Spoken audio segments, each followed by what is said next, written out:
You don't have the right to lock this gate. Yes, I do. This is private property now. You need to see this. What is it? The old survey.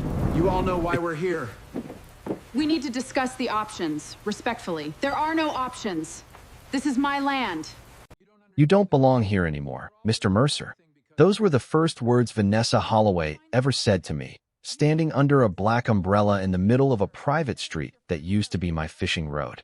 Rain hammered the metal roofs around us hard enough to blur the mansion lights through the fog rolling off Blackwater Lake. And somewhere behind the stone entrance gates, I could hear generators humming under 6 brand-new luxury homes built on land my father bought in 1971 for $42,000 cash. My pickup tires crunched slow over the wet gravel driveway before 2 private security SUVs boxed me in. One of them flipped on amber lights like I was some drunk trying to sneak into a gated resort. Then the tow truck rolled up behind my truck. Not county. Private contract. That was the moment I realized this wasn't confusion. This was coordinated. Vanessa stepped forward in a cream trench coat that probably cost more than my first base boat, clipboard tucked against her chest, expression calm enough to make your skin crawl. "You've been notified repeatedly," she said loudly, making sure the residents gathering under their covered porches could hear every word. "This community is private property." I looked past her shoulder toward the shoreline where my old cedar dock used to sit. Gone. In its place stood a lit fountain spraying into the lake wind while fog drifted low over the water like smoke. 6 mansions. Fresh sod. Iron fences. Stone mailboxes.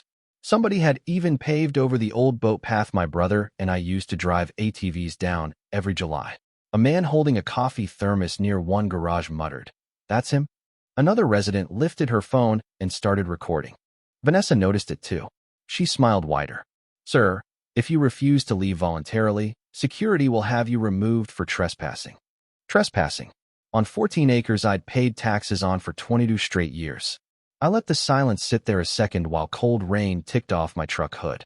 "You may want to rethink that word," I said quietly. She tilted her head with that polished HOA patience people use when they think they're untouchable. "Actually, Mr. Mercer, our attorneys already handled this months ago." That landed wrong. Not arrogant. Prepared. Behind her, lightning flashed somewhere over the lake, turning the wet pavement silver for half a second. Then I saw it. Near the entrance monument. A bronze plaque bolted into limestone. Holloway Pines Estates. Established 2024. My stomach dropped so hard I could actually feel it. 11 months. That's how long I'd been gone settling my brother's estate in Montana after cancer took him. 11 months was apparently enough time for an HOA president and a developer to build an entire luxury neighborhood on top of my property and convince everyone standing there that I was the intruder. If you've ever dealt with one of these HOA people who smile while they try to erase you, comment below with your city. I want to know where you're watching from tonight, because what happened next destroyed this neighborhood faster than any storm Blackwater Lake ever produced. Vanessa handed one of the guards a folder. "Tow it," she said without even looking at me. Big mistake. The tow truck driver stopped halfway through hooking my pickup when I reached into the glove compartment and pulled out the folded county tax receipts I always kept in a waterproof envelope beside my registration. Rainwater rolled off my jacket sleeves while the security guards shifted awkwardly under the gate lights. I handed the papers to the driver instead of Vanessa. "Parcel 17 through 23, I said. "Paid 6 months early every year since 1998. The man stared at the paperwork longer than I expected. Tow operators around Blackwater County knew exactly what legal trouble smelled like. Wet cedar. Rain on asphalt. Expensive people standing too close to lawsuits. Vanessa noticed his hesitation immediately. "You are not required to review fraudulent documents," she snapped. Not loud. Worse. Controlled. The kind of voice people use when they're used to being obeyed instantly. The driver looked between us, then slowly unhooked my truck. That tiny sound of metal chains dropping onto wet gravel changed the entire atmosphere. Residents watching from their porches stopped whispering. Somebody lowered their phone. Vanessa's smile tightened by maybe half an inch. "This is a private dispute now," she said carefully.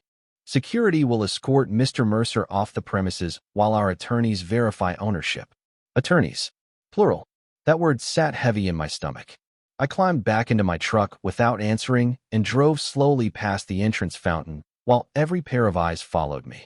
The deeper I got into the development, the worse it became. They had built the cul-de-sac directly over the old equipment yard where my father used to repair fishing motors every winter. The community fire pit sat where our cedar smokehouse used to stand.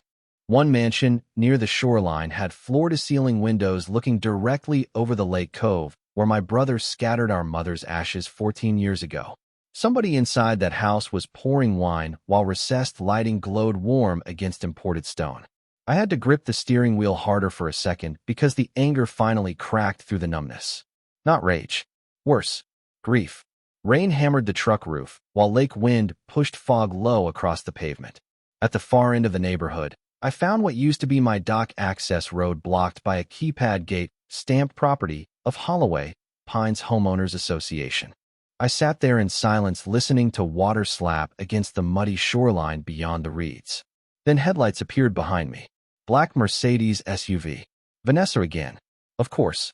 She stepped out holding an umbrella while thunder rolled somewhere over the lake.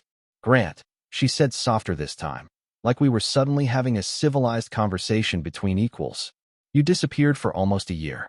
Development moves forward. That is how the world works. I looked at her through the rain. You built 6 houses without speaking to the landowner. She gave a tiny shrug. Our records indicated abandonment. That word hit harder than the trespassing threat earlier. Abandonment. Like my family history was some empty lot developers could erase with landscaping and limestone signs. Before I could answer, another resident approached slowly from across the street. Older guy, maybe late 60s, navy rain jacket, holding a coffee thermos with both hands. Nervous. He avoided Vanessa's eyes completely. Sir, he said quietly to me, there are more houses coming. They broke ground on 3 more lots yesterday morning. Vanessa turned toward him instantly. Carl, go inside. Not angry yet. Controlled. But the man stepped backward anyway like she had slapped him. That told me everything I needed to know about who really ruled this neighborhood. Then Carl said something that made the temperature drop another 10 degrees. The developer told everybody the original owner signed off months ago. Silence. Pure silence except for rain ticking against the gate keypad and distant thunder over Blackwater Lake. Vanessa did not look at me after that. She looked at Carl. And for the first time all night, I saw fear crack through her polished little smile. I barely slept that night. Rain kept hammering the metal roof of the bait shop motel 2 miles south of Blackwater Lake, and every time thunder rolled across the water, I kept seeing those mansions sitting where my father's workshop used to be. Around 4:30 in the morning, I gave up entirely, poured stale coffee from the motel room machine into my thermos, and drove toward the county courthouse, while fog hung low over the shoreline like the whole lake was trying to hide from daylight. Blackwater County looked different at dawn than it did in summer tourist season. Empty gas stations. Pickup trucks backed into diner parking lots. Wet flags snapping outside closed hardware stores. The courthouse sat at the top of Main Street under gray rain clouds. Old limestone darkened from decades of weather. I had spent enough years doing land surveys across 3 states to know one thing for certain. Real ownership always leaves tracks somewhere. The clerk's office smelled like dust, copier toner, and burnt coffee when I walked in. An older woman with reading glasses hanging off a chain looked up from behind the counter. You are early, she muttered. Bad weather brings out property disputes, I said. That actually got half a smile out of her. 20 minutes later, that smile disappeared. She pulled up parcel records on her monitor while rain tapped softly against the courthouse windows behind us. Her expression changed slowly at first. Confusion, then irritation, then something closer to concern. That cannot be right, she whispered. I leaned forward. There it was. Original Mercer parcel ownership still active under my family trust. No completed transfer. No executed sale. No subdivision release. Yet somehow an entire luxury development had approved utility access, construction permits, and mortgage filings across all 6 lots. The clerk turned the monitor slightly away from passing employees. Mr. Mercer, she said quietly, these homes should not exist yet. That sentence settled into my chest heavier than anger ever could. Because now I understood the scale. This was not a boundary mistake. Somebody had pushed an entire project through knowing the foundation paperwork was incomplete. A younger county employee walked past behind us carrying permit folders and stopped dead when she overheard the address. Wait, he said carefully. Holloway Pines? The room went quiet for a second. He glanced toward the hallway before lowering his voice. There were arguments about those filings months ago. The older clerk shot him a warning look, but the damage was already done. Arguments meant objections. Objections meant people knew. Outside the courthouse windows, cold rain washed down Main Street, while church bells echoed faint through the fog. The younger employee swallowed hard. One of the zoning commissioners resigned over that project. Emotional shift hit me right there. Until then, some part of me still wanted this to be incompetence. Sloppy developers. Bad paperwork. But resignation meant pressure. Fear. Somebody had forced this through. The older clerk printed copies quietly while avoiding eye contact.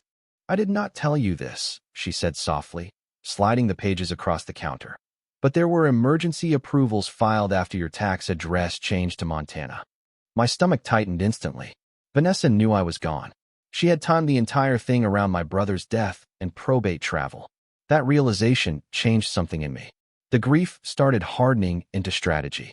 Then my phone buzzed across the counter. Unknown number. I answered carefully. Silence at first. Then Vanessa's calm voice came through the speaker, almost sweet enough to sound friendly. Grant, she said, you are making county employees very nervous this morning. I looked up slowly at the courthouse windows covered in rain. How did you know where I was? Silence again. Tiny silence. Tiny mistake. Then she answered too smoothly.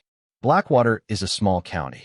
Not small enough for courthouse staff to report directly to an HOA president unless somebody inside was feeding her information. And suddenly this entire thing got much, much bigger. By noon, the rain finally slowed to a cold mist hanging over Main Street. But Blackwater County felt different now. People looked away when I walked past them. Not hostile, nervous. Like everybody suddenly realized the pretty new lake development sitting above the shoreline might actually be radioactive.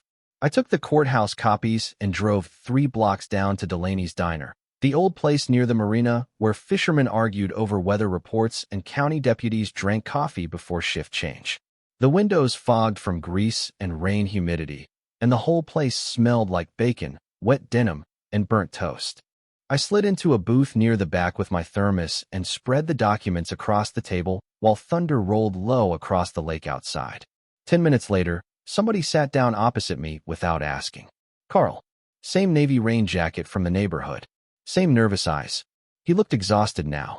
You should not be here publicly, he muttered before even touching the menu. Vanessa watches this place. That told me 2 things immediately. First, Carl was more afraid of her than embarrassed. Second, people in Holloway Pines had already started choosing sides. You bought one of the houses? I asked. He nodded slowly. House number 4. Waterfront lot. His voice cracked slightly on waterfront. That was mortgage fear. Real fear. The kind middle-aged people carry when they realize their retirement money might be tied to a legal disaster. Outside, lake wind rattled the diner windows while pickup trucks hissed through wet streets. Carl rubbed both hands around his coffee mug before speaking again. She told us the original owners signed development agreements before leaving the state. There it was again. Same narrative. Same rehearsed language. Somebody had sold the entire neighborhood a story months ago. Did you ever see the agreements? I asked. Carl laughed once under his breath. Bitter. Nobody questions Vanessa Holloway around here. She runs the HOA, the marina board, the charity auctions, half the zoning fundraisers. People just assume she knows what she is doing. That sentence explained more than any legal filing could. Vanessa had not built authority through law. She built it socially, layer by layer. Donation dinners, committee boards, public favors. The kind of small-town influence that makes people stop checking facts because challenging the wrong person becomes socially expensive. Then Carl slid something across the table wrapped inside a damp napkin. A yellow visitor badge. Holloway Pines Development Access. Underneath was a handwritten date from 8 months earlier. My stomach tightened immediately because I recognized the signature authorizing site entry. Derek Voss, one of the zoning commissioners who supposedly resigned. He came to the neighborhood one night during construction, Carl whispered. Screaming match in the clubhouse parking lot. Vanessa told everybody he was drunk. Was he? Carl looked toward the diner counter before lowering his voice further. No. He kept yelling that the parcel transfer was never finalized. Silence settled over the booth after that. Just silverware clinking somewhere near the kitchen and rainwater dripping off jackets by the entrance. Emotional shift hit me differently this time. Not shock anymore. Pattern recognition. Vanessa had spent almost a year isolating every person who questioned the project until the entire county started treating concerns like rumors instead of warnings. Carl swallowed hard. People are scared now, Grant. One couple already tried backing out of closing on the last lot this morning. Social pressure. Cracks spreading. And if closings were collapsing, lenders would start asking questions soon. Real questions. The diner door suddenly opened behind me with a gust of cold lake air and wet cedar smell blowing inside. Everybody in the room looked up at once. Vanessa Holloway stepped through the entrance wearing heels completely unsuited for weather like this, perfectly composed despite the rain. But what caught my attention was not Vanessa. It was the man walking in beside her carrying a leather briefcase and avoiding eye contact with everyone in the diner. I recognized him instantly from county election signs all over town. Harold Benton, Blackwater County planning attorney. And the second Vanessa saw the paperwork spread across my table, her polished smile disappeared completely. The entire diner went quiet when Vanessa saw the documents on my table. Not dramatic quiet. Small-town quiet. The kind where forks stop halfway to mouths, and everybody suddenly becomes deeply interested in their coffee because nobody wants to get caught witnessing something dangerous. Rainwater dripped off her umbrella onto the black and white tile floor, while Harold Benton stood half a step behind her clutching his leather briefcase, like he regretted every decision that brought him there. Vanessa recovered first, of course. She always did. Grant, she said warmly, almost disappointed, like I was a difficult relative embarrassing himself at Thanksgiving. You are creating unnecessary panic. Carl immediately stared into his coffee cup. That alone told me residents had spent months learning survival behavior around her. Avoid eye contact. Stay quiet. Do not become the next target. I folded the parcel records slowly and slid them back into my weatherproof folder. Funny thing about panic, I said calmly. It usually shows up after people realize they bought houses on land nobody legally owned. Harold Benton shifted uncomfortably beside her. Tiny movement. Tiny crack. Vanessa noticed it too because her smile hardened for half a second before smoothing back out again. The county approved every permit associated with Holloway Pines, she replied.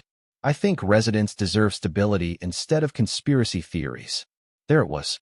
Not denial. Redirection. She was already positioning herself as the protector of the community while quietly isolating me into the role of disruptive outsider. That kind of manipulation only works when people are still uncertain. But uncertainty was evaporating fast. A woman near the counter stood up abruptly and walked toward us holding her phone in both hands. Mid-50s. Expensive raincoat. Nervous energy. Excuse me, she said directly to Harold Benton, not Vanessa. My husband and I close on Lot 8 next Friday. Are you saying there is a legal issue with title insurance? Harold opened his mouth, but Vanessa answered first.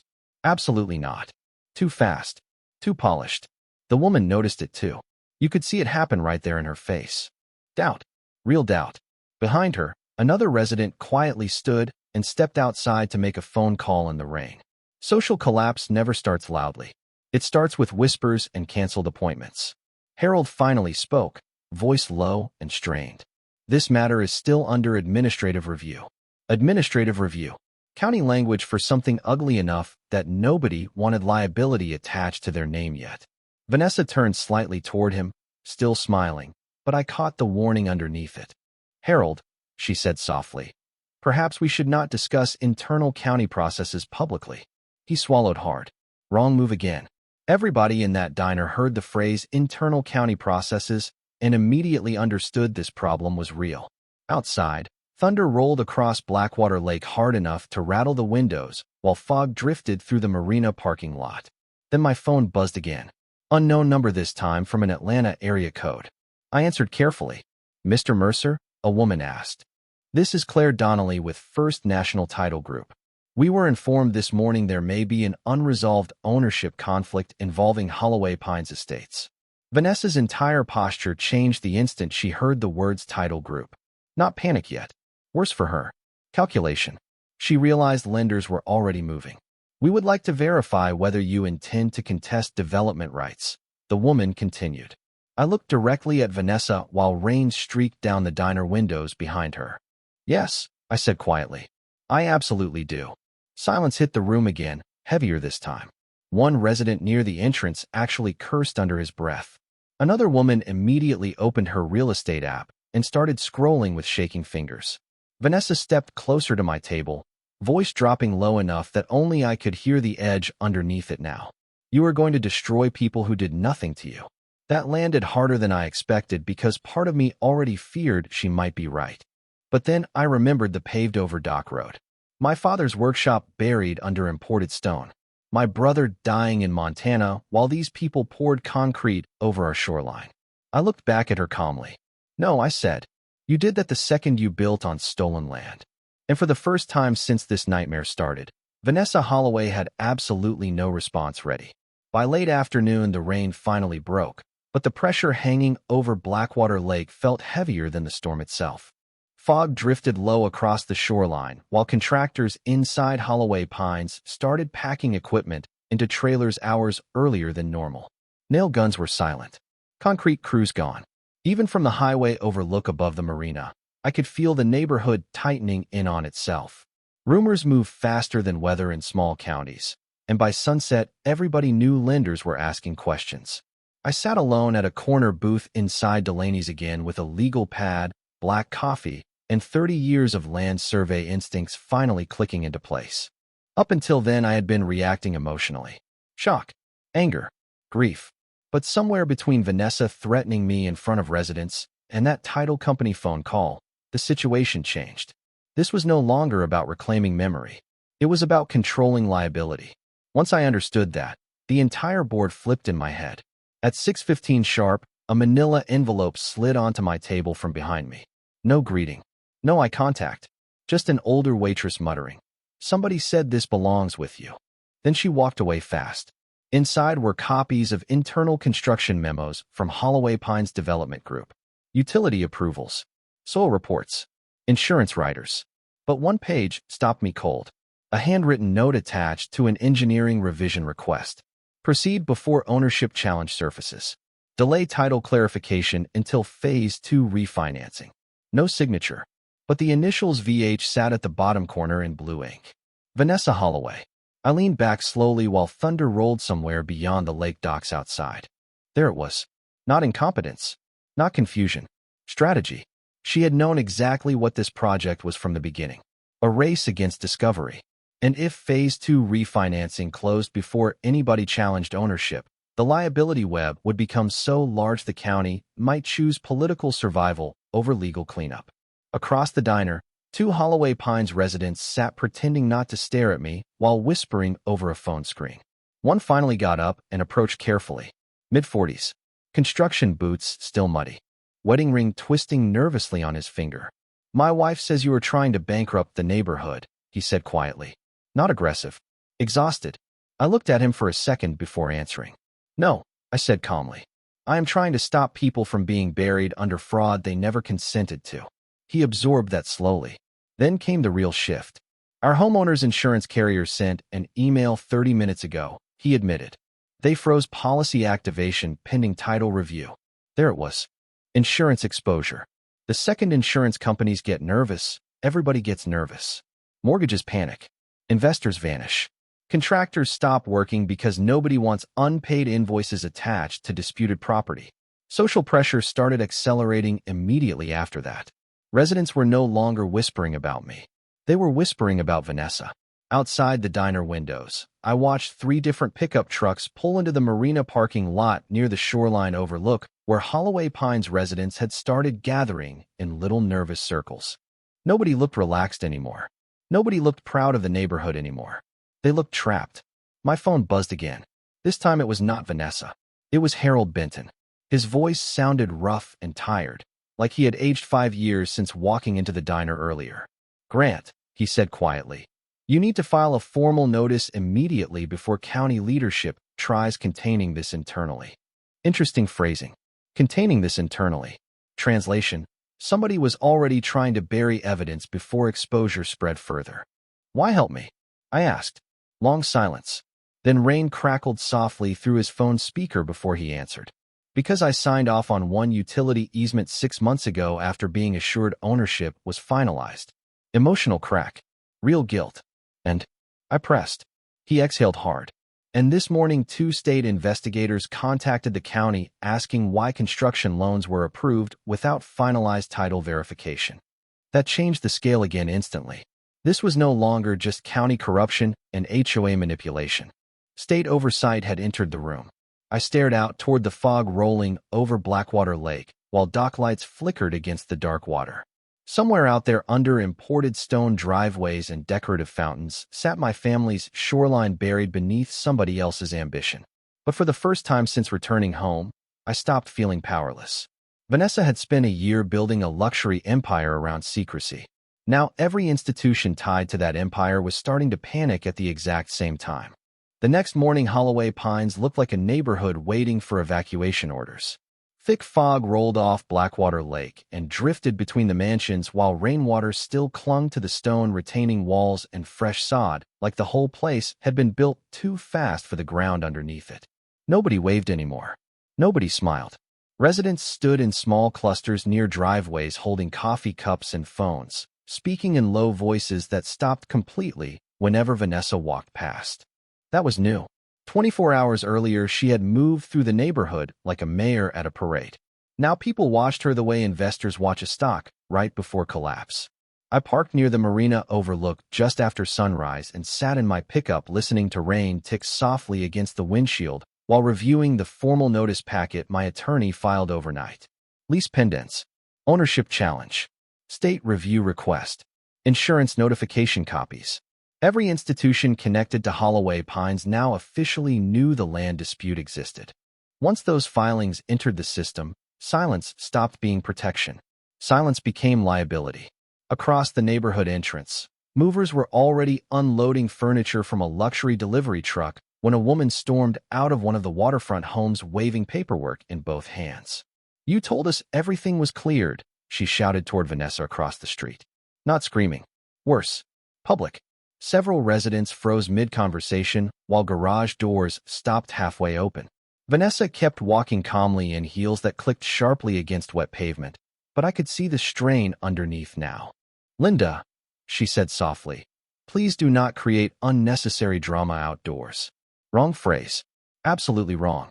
The woman laughed once in disbelief. Drama? My bank froze our mortgage release this morning. Silence spread across the cul-de-sac again. More curtains moved behind windows. More residents stepped outside pretending to check mail while listening. Vanessa noticed it immediately. Her authority depended on control staying private. Once panic became public, the spell started breaking. Then came the real humiliation. Harold Benton's county SUV pulled slowly into the neighborhood, followed by a second vehicle from the state oversight office. Nobody missed the government plates. A construction foreman near Lot 7 actually removed his hard hat and walked off the site without saying a word. 2 electricians followed him 30 seconds later. Contractors know when invoices are about to become lawsuits. Vanessa marched toward Harold before he even shut his door.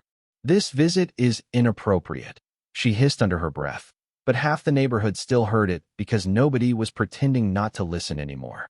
Harold looked exhausted. Tie crooked. Rain spots on his sleeves. The county requested temporary suspension of all ongoing development activity pending review, he said carefully.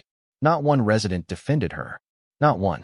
Instead, people started backing away from Vanessa, physically like fear itself had become contagious. Carl stood near his driveway, clutching his thermos, while another homeowner quietly asked him, "Did she know about this the whole time?" That question spread through the street almost instantly. Did she know? Did she know? Did she know? Vanessa heard it too. You could actually watch the isolation hit her in real time. The same residents who used to laugh at her HOA dinners now avoided eye contact entirely. One older couple got into their SUV and drove out of the neighborhood, without even acknowledging her standing there in the middle of the street. Lake wind whipped cold mist across the pavement, while thunder rolled low over the shoreline again. Vanessa turned suddenly and spotted me near the marina overlook watching everything unfold from beside my truck. Her expression shifted for just 1 second. Not anger anymore. Not confidence. Betrayal. like she genuinely could not understand why the community she controlled was abandoning her now that consequences arrived. Then Linda shouted one final sentence across the cul-de-sac loud enough for every resident to hear. "You built our homes on stolen land and expected us to thank you for it." And Vanessa Holloway stood there completely alone while nobody around her said a single word in her defense. By that evening, Holloway Pines no longer felt like a luxury development. It felt like a crime scene everybody was pretending not to describe out loud. Fog rolled thick off Blackwater Lake and settled low between the mansions while emergency HOA emails started hitting resident inboxes every 20 minutes. I knew because 3 different homeowners forwarded them to me anonymously before sunset. Vanessa was trying to regain control fast. Emergency community meeting at 7:30. False rumors regarding ownership disputes. Please avoid outside speculation. That last line alone told me panic had already spread beyond the neighborhood.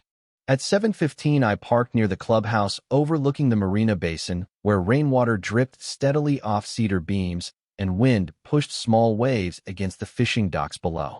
Residents kept arriving in silence, carrying folders, phones, mortgage paperwork, insurance letters.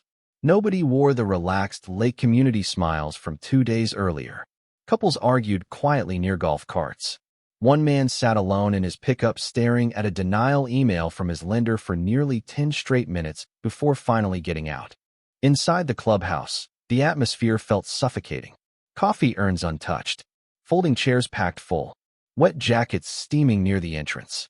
Vanessa stood at the front beside the HOA board table in a cream blazer that looked too polished for a room full of financial terror. But her voice betrayed her now. Tiny cracks, tiny pauses. "The community remains fully operational," she announced carefully. "Certain individuals are escalating misunderstandings for personal leverage." Nobody nodded anymore. Nobody clapped anymore. Then the doors opened behind me, and the room changed instantly. Blackwater County Sheriff Dale Mercer walked in first, wearing a dark rain jacket over plain clothes, followed by 2 county investigators carrying document boxes and one woman from the State Oversight Office holding a sealed binder against her chest. The entire room went dead silent except for rain hammering the clubhouse roof overhead. Vanessa froze mid-sentence. One investigator approached the HOA board table calmly. "By order of Blackwater County Administrative Review," he said, "all board authority related to development approvals, assessments, and property enforcement is temporarily suspended pending investigation." Audible gasps spread across the room. One homeowner actually whispered, "Oh my God," under his breath. Vanessa recovered quickly enough to stand straighter. "This is highly inappropriate theater," she snapped.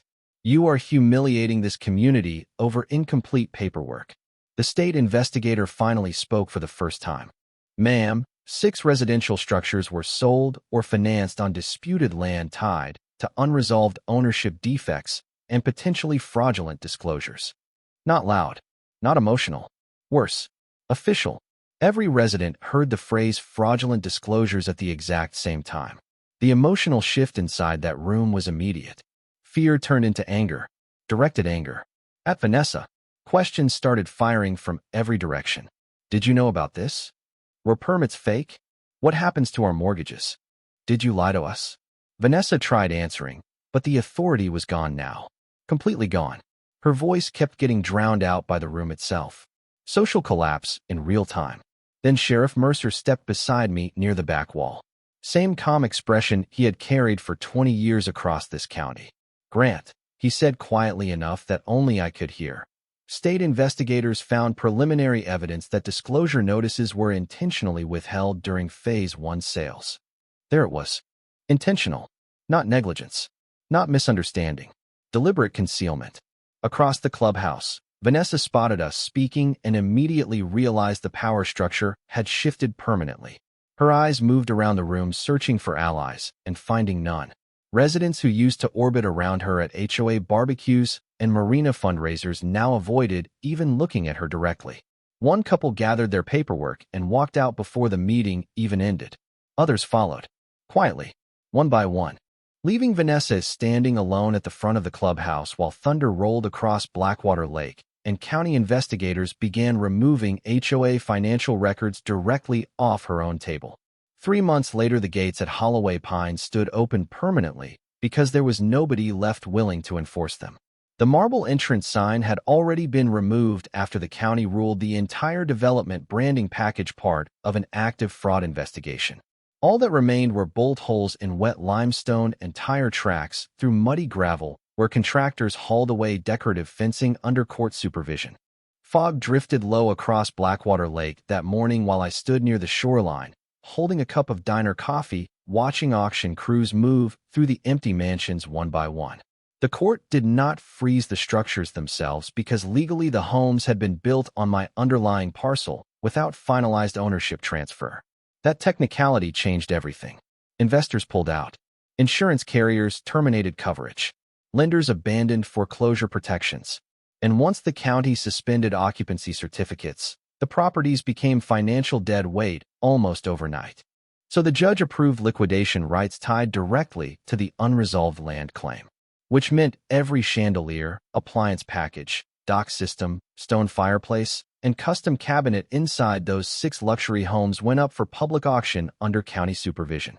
The humiliation became impossible to hide after local news stations started broadcasting drone footage of strangers carrying designer furniture out through the same front doors Vanessa once guarded like private royalty.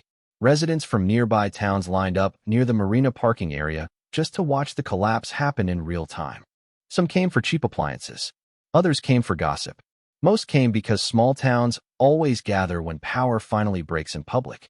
Vanessa stopped appearing after the second auction weekend. Rumors said she was staying with her sister outside Knoxville while attorneys negotiated civil exposure tied to disclosure fraud and development misrepresentation. Harold Benton resigned from county planning 2 weeks after state investigators seized internal zoning communications. Derek Voss, the commissioner everyone said was unstable, got publicly vindicated when archived emails proved he tried stopping the project nearly 8 months earlier. Carl and several other homeowners eventually formed a joint civil action against Holloway Pines Development Group after discovering they had been intentionally misled about title stability during financing. The strange part was I did not feel victorious the way people expected. Standing there watching forklifts remove imported stone counters from a mansion sitting where my father once repaired fishing motors felt less like revenge and more like excavation. Like the land itself was slowly pushing something false back out of its system. Around noon, the county finally reopened access to the old Shoreline Road after removing the HOA security gate entirely. I drove my pickup slowly down the gravel path while cold lake wind rolled through the cedar trees and rainwater dripped softly from branches overhead. The old dock was gone, but the shoreline remained. Muddy, quiet, real. I stood there a long time listening to water slap gently against the bank where my brother and I used to fish before sunrise every summer. For the first time since returning from Montana, the pressure in my chest eased. Not because I won, because the place finally felt honest again. 6 months after the investigation began, the state issued formal findings confirming intentional concealment of ownership defects during Phase 1 construction approvals. Vanessa Holloway never faced criminal charges, but civil judgments and public exposure destroyed the influence she spent 15 years building across Blackwater County. The same residents who once treated her like untouchable lake royalty now spoke about her quietly in diners with that particular tone small towns reserve for people who confuse control with permanence. Holloway Pines never recovered. Half-finished foundations near Phase 2 still sit abandoned above the shoreline, collecting rainwater and weeds like monuments to greed built too fast. Eventually, I restored the old workshop footprint near the lake using reclaimed cedar and salvaged stone from the auction lots. Nothing fancy, just a quiet garage with a metal roof, warm lights, and enough room for my father's old fishing boat once I repaired it. Some mornings fog still rolls over Blackwater Lake exactly the way it did before all of this happened, and when rain taps against that roof at sunrise, the land finally sounds like itself again. If there is any lesson in this mess, it is this. Never confuse paperwork manipulation with ownership. Never assume influence outranks truth forever. And never build your entire identity on ground you never legally possessed in the first place. People can fake authority for years, but land remembers. Blackwater Lake remembered, And eventually everybody else did too. Rank the story from 10 to 0. I would love to know what you think.